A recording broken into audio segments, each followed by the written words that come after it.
ಉಜಿರೆಯ ಜನಾರ್ದನ ಸ್ವಾಮಿ ದೇವಸ್ಥಾನದ ಬ್ರಹ್ಮಕಲಶೋತ್ಸವ ವಿಜಯಗೋಪುರದ ಉದ್ಘಾಟನೆ ಮತ್ತು ಬ್ರಹ್ಮರಥ ಸಮರ್ಪಣಾ ಕಾರ್ಯಕ್ರಮಕ್ಕೆ ಎಲ್ಲ ರೀತಿಯಾದಂತಹ ಸಕಲ ರೀತಿಯಲ್ಲೂ ಕೂಡ ಉಜಿರೆ ಸಜ್ಜಾಗ್ತಾ ಇದೆ. ಇದೀಗ ನಾವು ಭೋಜನಾಲಯದಲ್ಲಿ ಇದ್ದೇವೆ. ಬಹಳ ವಿಶೇಷವಾಗಿ ಭೋಜನಾಲಯದ ಒಂದು ಸೊಬಗು ಯಾಕೆಂತಂದರೆ ಇದು ಬಹಳ ವಿಶೇಷವಾಗಿ ಕಾಣಿಸ್ತದೆ.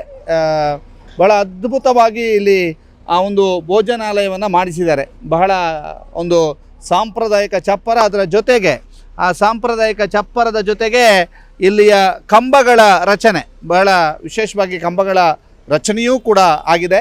ಬಹಳ ಅದ್ಭುತವಾದಂತಹ ರೀತಿಯಲ್ಲಿ ಈ ಭೋಜನದ ಅಂದರೆ ಛತ್ರದ ವ್ಯವಸ್ಥೆಯನ್ನು ಇಲ್ಲಿ ಮಾಡಲಾಗಿದೆ. ಆ ಎಲ್ಲ ಸೌಂದರ್ಯವನ್ನು ತಾವೀಗ ನೋಡ್ತಾ ಇದ್ದೀರಿ, ಯಾವ ರೀತಿಯಾಗಿ ಮಾಡ್ತಾ ಇದ್ದಾರೆ ಅನ್ನುವಂಥದ್ದು. ಅದರ ಜೊತೆಗೆ ಇಲ್ಲಿ ಮಧ್ಯಭಾಗದಲ್ಲಿ ಆ ಒಂದು 4 ಕಂಬಗಳನ್ನು ಹಾಕಿ ಮಂಟಪದ ರೀತಿಯಲ್ಲಿ, ಅಂದರೆ ಇಲ್ಲೊಂದು ದೇವಸ್ಥಾನದ ರೀತಿಯಲ್ಲಿ ಬರುತ್ತೆ, ಅಂತಹದ್ದೊಂದು ಚಿತ್ರಣ ಬರುತ್ತೆ ಅನ್ನುವಂಥದ್ದನ್ನು ಇಲ್ಲಿ ಹೇಳ್ತಾ ಇದ್ದಾರೆ. ಬಹಳ ವಿಶೇಷವಾಗಿ ಇಲ್ಲಿ ಅನ್ನಪೂರ್ಣೆಯ ಒಂದು ಗುಡಿ ಈ ಒಂದು ಸ್ಥಳದಲ್ಲಿ ಬರುತ್ತೆ ಅನ್ನುವಂಥದ್ದು. ಈ ಸ್ಥಳದಲ್ಲಿ ಅನ್ನಪೂರ್ಣೆಯ ಗುಡಿ ಬರುತ್ತೆ ಅನ್ನುವಂಥದ್ದು ಹೇಳ್ತಾ ಇದ್ದಾರೆ. ನಮ್ಮ ಜೊತೆಗೆ ಆಹಾರ ಸಮಿತಿಯವರಿದ್ದಾರೆ, ಆಹಾರ ಸಮಿತಿಯ ಸಂಚಾಲಕರಾದಂತಹ ಉಜಿರೆಯ ದಿಶಾ ಸಮೂಹ ಸಂಸ್ಥೆಗಳ ಮಾಲಕರು ಅರುಣ್ ಅವರಿದ್ದಾರೆ. ಸರ್, ಏನು ಹೇಳ್ತೀರಿ? ಉಜಿರೆಯ ಬ್ರಹ್ಮ ಕಲಶೋತ್ಸವ ಯಾವ ರೀತಿಯಾಗಿ ತಯಾರಾಗಿದ್ರಿ? ಬಹಳಷ್ಟು ಮುಂಚೆ ನೀವು ಇಲ್ಲಿ ನೋಡುವಾಗ ಕಾಣ್ಬೋದು ನಿಮಗೆ. ಅಂದರೆ ಬೇರೆ ಕಡೆಗೆ ಕಂಪೇರ್ ಮಾಡಿದರೆ ನಾವು ಬಹಳಷ್ಟು ಮುಂಚಿತವಾಗಿ ತಯಾರನ್ನು ಮಾಡ್ತಾಯಿದ್ದೇವೆ. ಇದೊಂದು ನಮ್ಮ ಲಕ್ಷ್ಮೀ ಗುರುತು ಮೋಹನರ ವಿಶಿಷ್ಟ ಕಲ್ಪನೆ. ಈ ಸ್ಥಳ, ಈ ಕಂಬಲ್ಲಿ ನೋಡ್ಬೋದು ಕಂಬಗಳು, ಆಮೇಲೆ ನಮಗೆ ಸೋಗೆ ಮಾಡಿದ್ದೇವೆ. ಇಡೀ ಚಪ್ಪರ ಮಾಡಬೇಕು ಅಂತಾದರೆ ಇಷ್ಟೆಲ್ಲ ಸಾಧನಗಳು ಬೇಕು ಅಂತೇಳಿ ನಾವು ಇದನ್ನು ಗಮನಿಸಬಹುದು. ಅಂತೂ ಈ ಉಜಿರೆಯ ಬ್ರಹ್ಮಕಲಶ ಯಾವಾಗಲೊಂದು ಮಾದರಿ ಅಂಥ ಜನಗಳಲ್ಲಿ ಉಜಿರೆ ಇರುವಂಥದ್ದು. ಹಾಗೆ ಈ ಮೋಹನರ ಒಂದು ವಿಶಿಷ್ಟ ಕಲ್ಪನೆಯೊಂದಿಗೆ ಚಪ್ಪರ ಪ್ರಾರಂಭ ಭಾರಿ ಚೆಂದವಾಗಿ ಮೂಡಿ ಬಂದಿದೆ. ಹಾಗೆ ನಮ್ಮ ಪ್ರಧಾನ ಸಂಚಾಲಕರು ಒಳಗೆ ಶೆಟ್ರಿದ್ದಾರೆ, ರಾಮಚಂದ್ರ ಶೆಟ್ರು, ಅವರು ಕೂಡ ಬಹಳ ಪಳಗಿದವರು. ಇದರಲ್ಲಿ ಅನ್ನ ಸಂತರ್ಪಣೆ ಅಂತ ಹೇಳುವಾಗ ರಾಮಚಂದ್ರ ಶೆಟ್ಟಿ ಹೆಸರು ಯಾವಾಗಲೂ ಪ್ರಥಮವಾಗಿ ಮೂಡಿ ಬರ್ತದೆ. ಅವರ ವಿಶಿಷ್ಟ ಕಲ್ಪನೆ. ನಾವು ಕೂಡ ಒಳಗೆಯಲ್ಲಿ ಬಹಳ ದೊಡ್ಡ ಮಟ್ಟದಲ್ಲಿ ತಯಾರಿಯನ್ನು ಈಗಾಗಲೇ ರೆಡಿ ಮಾಡಿದ್ದೇವೆ. ನೆಲಕ್ಕೆ ಕಾಂಕ್ರೀಟನ್ನು ಹಾಕಿದ್ದೇವೆ. ಹಾಗೆ ದೊಡ್ಡ ದೊಡ್ಡ ಒಳಗಳು ತಯಾರಾಗಿದೆ. ಮತ್ತೊಂದು ಸಪ್ಲೈಗೆ ಬೇಕಾದಂತಹ ಅದಕ್ಕೆ ಬೇರೆ ಬೇರೆ ರೀತಿಯ ಅಡಿಕೆ ಮರದಿಂದ ಮಾಡಿದಂತಹ ಕಂಪಾರ್ಟ್ಮೆಂಟ್ಗಳನ್ನು ಮಾಡಿದ್ದೇವೆ. ಅಂತೂ ಶುದ್ಧವಾಗಿ, ಚೆಂದವಾಗಿ, ಚೊಕ್ಕವಾಗಿ ಎಲ್ಲರೂ ಬಂದವರಿಗೆ, ಭಕ್ತರಿಗೆ ಒಳ್ಳೆಯ ರೀತಿಯಲ್ಲಿ ಅವತ್ತು ಸೇವಾಕರ್ತರಿಗೆ ಮತ್ತು ಬಂದಂಥ ಎಲ್ಲ ಬ್ರಹ್ಮಕಲಶ ಇವರಿಗೆ ಒಳ್ಳೆಯದಾಗಿ ನಾವು ಅನ್ನದಾನವನ್ನು ಮಾಡುವಂತಹ ಒಂದು ವ್ಯವಸ್ಥೆಯನ್ನು ಮಾಡಿದ್ದೇವೆ ಈಗಾಗಲೇ. ಎಸ್, ನೋಡಿ ಅರುಣ್ ಅವರು ಮಾತಾಡ್ತಾ ಇಲ್ಲಿಯ ಕಂಪಾರ್ಟ್ಮೆಂಟ್ನ ಬಗ್ಗೆ ಹೇಳಿದರು. ಅಂದರೆ ಅಡಿಕೆಯ ಸಲಾಕೆಯಿಂದ ಮಾಡಿರ್ತಕ್ಕಂಥ ಕಂಪಾರ್ಟ್ಮೆಂಟ್ ಬಹಳ ವಿಶೇಷವಾಗಿ ಕಾಣಿಸ್ತಾ ಇದೆ. ಬಹಳ ಅದ್ಭುತವಾದಂಥ ರೀತಿಯಲ್ಲಿ ರಚನೆ ಆಗ್ತದೆ. ಇನ್ನೂ ಕೂಡ ಸಂಪೂರ್ಣ ಕೆಲಸ ಕಾರ್ಯಗಳಾಗಿಲ್ಲ. ಈಗ ಬಹಳ ಅರ್ಲಿ ಸ್ಟೇಜ್, ಬಹಳ ಅದ್ಭುತವಾದಂಥ ಕೆಲಸ ಈಗಾಗಲೇ ಆಗಿದೆ. ಅದನ್ನು ನಾವು ನಿಮಗೆ ತೋರಿಸ್ತಾ ಇದ್ದೀವಿ ಯಾವ ರೀತಿಯಾಗಿ ಆಗಿದೆ ಅನ್ನುವಂಥದ್ದು. ನೋಡಿ, ಮತ್ತೇನು ಸರ್? ಈಗಾಗಲೇ ಹೆಚ್ಚು ಕಮ್ಮಿ ಒಂದು 2 ಲಕ್ಷ ಜನರ ಊಟ ತಯಾರಿಯಲ್ಲಿ ನಾವಿದ್ದೇವೆ. ಈಗಾಗಲೇ ಬೇಕಾದಂತಹ ಒಂದು ವ್ಯವಸ್ಥೆಯನ್ನು ಹಾಗೆ ಮಾಡಿಕೊಂಡಿದ್ದೇವೆ ನಾವು. ಅದಕ್ಕೆ ಒಳ್ಳೆಯ ಪಾಕತಜ್ಞರು ಮತ್ತು ಸ್ವಯಂ ಸೇವಕರು ಎಲ್ಲ ರೆಡಿಯಾಗಿದ್ದಾರೆ ಈಗಾಗಲೇ. ಈ ಕಲ್ಪನೆಯನ್ನು ನೀವು ಈಗಲೇ ಚಿತ್ರ ನೋಡ್ಬೋದು. ಅಡಿಕೆ ಇದರದ್ದು, ಅದನ್ನು ಯಾವಾಗಲೂ ನಾವು ಸ್ಟೀಲ್ ಇದರಲ್ಲಿ ಮಾಡ್ತಾ ಇರುವಂಥದ್ದು. ಹಾಗೆ ಪರ್ಮನೆಂಟ್ ಆಗಿ ಇದು ನಮ್ಮ ಪ್ರಧಾನ ಸಂಚಾಲಕರು ರಾಮ್ ಶೆಟ್ಟರ್ ಒಂದು ಕಲ್ಪನೆ. ಇಷ್ಟು ಚೆಂದ ಆಗಬೇಕು, ಈ ರೀತಿಯ ವ್ಯವಸ್ಥೆ ಬೇಕು ಅಂತೇಳಿ. ಓಕೆ, ಅವರ ಜೊತೆಗೂ ಕೂಡ ಮಾತಾಡಿಸುವ. ಧನ್ಯವಾದ ಅರುಣನ ನಮ್ಮ ಜೊತೆಗೆ ಮಾತನಾಡೋದಕ್ಕೆ. ನೋಡಿ, ಈ ಕಲ್ಪನೆಯ ಬಗ್ಗೆ ಮಾತನಾಡೋದಕ್ಕೆ ನಮ್ಮ ಜೊತೆಗೆ ಆಹಾರ ಸಮಿತಿಯ ಪ್ರಧಾನ ಸಂಚಾಲಕರಿದ್ದಾರೆ. ಆಹಾರ ಸಮಿತಿಯ ಪ್ರಧಾನ ಸಂಚಾಲಕರ ಬಗ್ಗೆ ಅರುಣ್ ಅವರು ನಮ್ಮ ಜೊತೆಗೆ ಅಲ್ಲಿ ಹೇಳಿದ್ರು. ಅಂದರೆ ಅವರ ಕಲ್ಪನೆಗಳು, ಇಲ್ಲಿಯ ಕೆಲವೊಂದು ಚೇಂಜಸ್ಗಳು, ಒಂದು ಅಡಿಕೆಯ ಸಲಾಕೆಯಿಂದ ಮಾಡಲಾಗಿರುವಂಥ ವ್ಯವಸ್ಥೆಗಳು, ಈ ಎಲ್ಲದರ ಬಗ್ಗೆ ಮಾತನಾಡೋದಕ್ಕೆ ನಮ್ಮ ಜೊತೆಗೆ ಪ್ರಧಾನ ಸಂಚಾಲಕರಾಗಿದ್ದ ರಾಮಚಂದ್ರ ಶೆಟ್ಟಿ ಅವರಿದ್ದಾರೆ. ಸರ್, ಏನು ಹೇಳ್ತೀರಿ? ಹೇಗೆ ಆಗ್ತಾ ಇದೆ ಒಂದು ಸಿದ್ಧತೆ ಮತ್ತು ಏನು ವಿಶೇಷತೆ? ಓಂ ಶ್ರೀ ಜನಾರ್ದನ ನಮಃ. ಸಿದ್ಧತೆ ಅಂತೇಳಿ ಏನಿಲ್ಲ. ನಾನು 3ನೇ ಬ್ರಹ್ಮಕಲಶದ ಅವಕಾಶ ಸಿಕ್ಕಿದೆ ನಮಗೆ. ಹಾಗೆ ಅದರ ವ್ಯವಸ್ಥೆಯನ್ನು ಮಾಡ್ತಾಯಿದ್ದೇವೆ. ನಾವಿಲ್ಲಿ ವ್ಯವಸ್ಥೆ ಪ್ರಾರಂಭ ಮಾಡಬೇಕಾದ್ರೆ ನನಗೆ ಒಂದು ಕಾಲಿಗೆ ಸ್ವಲ್ಪ ಗಾಯ ಆಗಿ ಸ್ವಲ್ಪ ತೊಂದರೆ ಆಯಿತು. ಆಗ ನನ್ನ ಮಗ ನನ್ನೊಟ್ಟಿಗೆ ಸಾಥ್ ಕೊಟ್ಟ. ಹಾಗೆ ಅದರ ಜೊತೆಗೆ ಅರುಣರು ಮತ್ತು ಜಯಂತ್ ಶೆಟ್ಟಿ, ನಮ್ಮ VIP ಸೆಕ್ಷನ್ನೆಲ್ಲ ಜಯಂತ್ ಶೆಟ್ಟಿ ನೋಡಿಕೊಳ್ಳೋದು. ಹಾಗೆ ಎಲ್ಲ, ಮತ್ತು ವೆಂಕಟರಮಣ ಹೆಬ್ಬಾರರು ಇನ್ನೊಬ್ಬರಿದ್ದಾರೆ. ಪಾಪ ಅವರಿಗೆ ಸ್ವಲ್ಪ ಆರೋಗ್ಯ ಸಮಸ್ಯೆ ಇದ್ದರಿಂದ ಅವ್ರು ಸಹ ಇವತ್ತು ಬರಲಿಲ್ಲ. ಮತ್ತು ನೀವು ಬರ್ತೀರಿ ಅಂತ ಅವರಿಗೆ ಗೊತ್ತಿಲ್ಲ, ಹಾಗೆ ಅವ್ರು ಬರಲಿಲ್ಲ. ಮತ್ತು ವ್ಯವಸ್ಥೆ ಅಂತೇಳಿದರೆ ನಮ್ಮದು ದೇವರದಲ್ಲಿ 2 ಬ್ರಹ್ಮಕಲಶ ಏನು ವಿಘ್ನ ಇಲ್ಲದೆ ನೆರವೇರಿದೆ ಅಂತ ನಾನು 100ಕ್ಕೆ 100 ಹೇಳ್ತೇನೆ, ನನಗೆ ವಿಶ್ವಾಸ ಉಂಟು. ಹಾಗೆ ಇದು ಸಹ ಹಾಗೆ ಆಗಬೇಕು ಅಂತ ಹೇಳೋ ದೃಷ್ಟಿಯಲ್ಲಿ ನಾವು ಎಲ್ಲ ವ್ಯವಸ್ಥೆಯನ್ನು ಈಗ ಮಾಡಿದ್ದೇವೆ, ತಯಾರು ಮಾಡಿದ್ದೇವೆ. ನಮ್ಮದು ಮಿನಿಮಮ್ ಒಂದು ದಿವಸಕ್ಕೆ 20ರಿಂದ 25 ಸಾವಿರ ಜನ, ಅದಕ್ಕಿಂತ ಜಾಸ್ತಿ ಬಂದರೂ ಸಮೇತ ನಾವು ರೆಡಿ ಇದ್ದೇವೆ.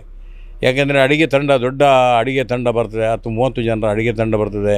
ಸ್ವಚ್ಛತೆಗೆ ಸುಮಾರು ಒಂದು 15ರಿಂದ 20 ಜನ ಸ್ವಚ್ಛತೆಗೆ ಇದ್ದಾರೆ.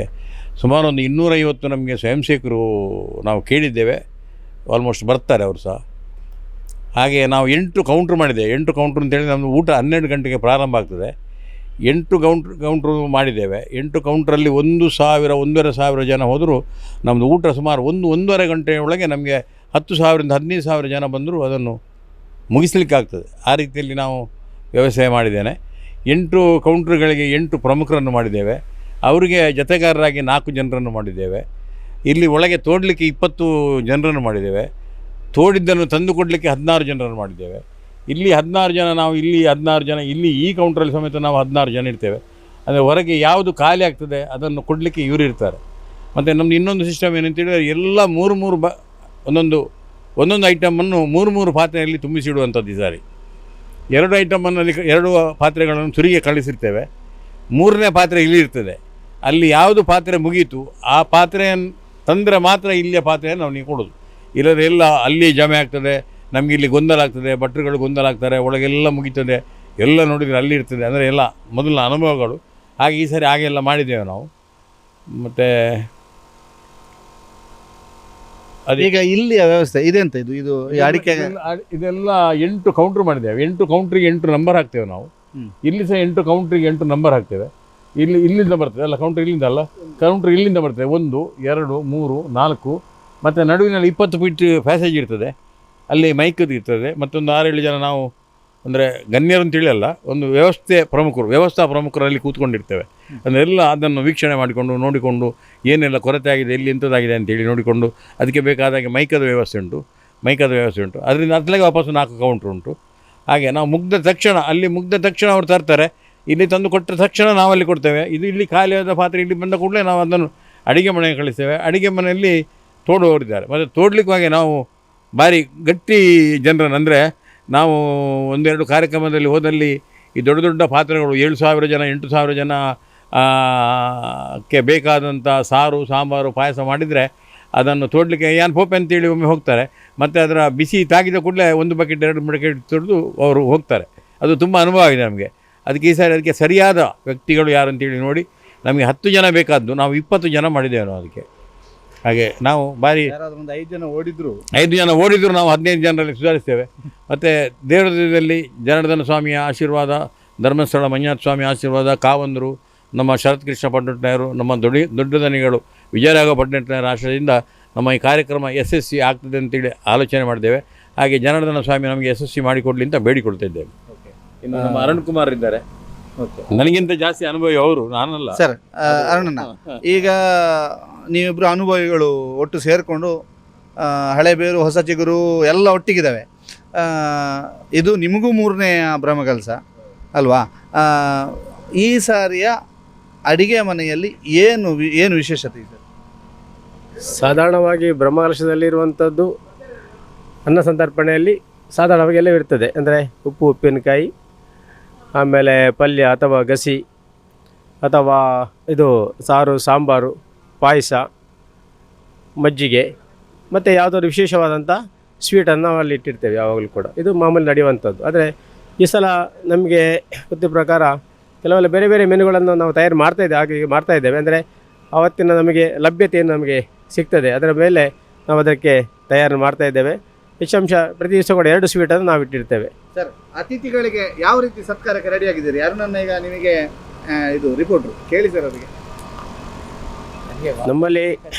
ನಮ್ಮಲ್ಲಿ ಪ್ರಧಾನವಾಗಿ ರಾಮ್ ಶೆಟ್ಟಿ ಹೇಳಿದ ಹಾಗೆ ನಮ್ಮ ಹಿರಿಯರವರು, ಅಂದರೆ ಇದು ಹೆಚ್ಚಾಂಶ ನಮ್ಮ ಲೆಕ್ಕದಲ್ಲಿ ನಮಗೆ ಉಜಿರೆ ಬ್ರಹ್ಮಕಲಶ ಮಾತ್ರ ಅಲ್ಲ, ಸುತ್ತಮುತ್ತಲಿನ ಕೂಡ ಒಂದು 10-20 ಬ್ರಹ್ಮಕಲಶ ಕೂಡ ನಾವು ಅದನ್ನು ಸುಧಾರಿಸಿದ್ದೇವೆ.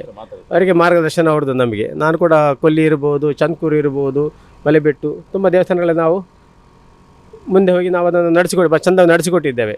ಇದೆಲ್ಲ ನಮಗೆ ಪಾಠಗಳು, ತುಂಬ ಪಾಠ ಆಗಿದೆ ನಮಗೆ. ಹಾಗಾಗಿ ಅದರ ಮುಖಾಂತರ ನಾವು ಬೇರೆ ಬೇರೆ ರೀತಿಯಲ್ಲಿ ಇದಕ್ಕೆ ಸಾಧ್ಯತೆ ಬಾಧ್ಯತೆಯನ್ನು ಅದನ್ನು ಅವಲೋಕಿಸಿ ನಾವು ಅದನ್ನು ಮುಂದುವರಿತಾ ಇದ್ದೇವೆ. ಅಂತೂ ಈ ನಮ್ಮ ಈಗಾಗಲೇ ಇಷ್ಟು ಬೇಗ ತಯಾರಿ ಆಗುವಂಥದ್ದು ಬಹಳ ಕಮ್ಮಿ.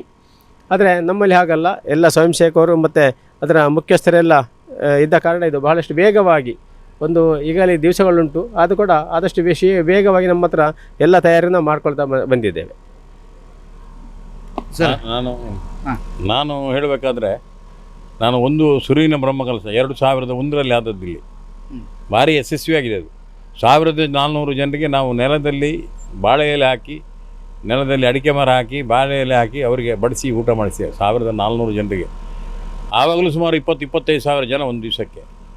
2ನೇ ಬ್ರಹ್ಮಕಲಶವು ಯಶಸ್ವಿ ಆಯಿತು ನಮ್ಮದು. ಹಾಗೆ ನಮಗೆ ಮತ್ತು ಅನುಭವ ಏನು ಅಂತ ಹೇಳಿದರೆ ಧರ್ಮಸ್ಥಳದ ನಡಾವರಿ, ಆಮೇಲೆ ಧರ್ಮಸ್ಥಳದ ತುಳು ಸಮ್ಮೇಳನ, ಸುರ್ಯದ ಬ್ರಹ್ಮಕಲಶ, ಸೌತಡ್ಕದ ಬ್ರಹ್ಮಕಲಶ, ಅದೆಲ್ಲ ಭಾರಿ ನಮಗೆ ಅನುಭವಕ್ಕೆ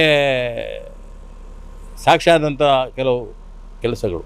ಮತ್ತು ಇದರ ಕೆಲಸ ಈಗ ಜಾಸ್ತಿ ನಾನಂದರೆ ಸುಮ್ಮನೆ ಕೂತ್ಕೊಳ್ಳೋದು ಮಾತ್ರ. ಎಲ್ಲ ನನ್ನ ಮಗ ಅಜಯ್ ಕುಮಾರ್ ಇದ್ದು ಉಮೇದು ಮತ್ತು ಅರುಣ್ರಿದ್ದು ಉಮೇದು ಎಲ್ಲ ಅಜಯ್ ಹೇಳಿದಾಗೆ ಮತ್ತು ಅರುಣ್ರು ಹೇಳಿದಾಗೆ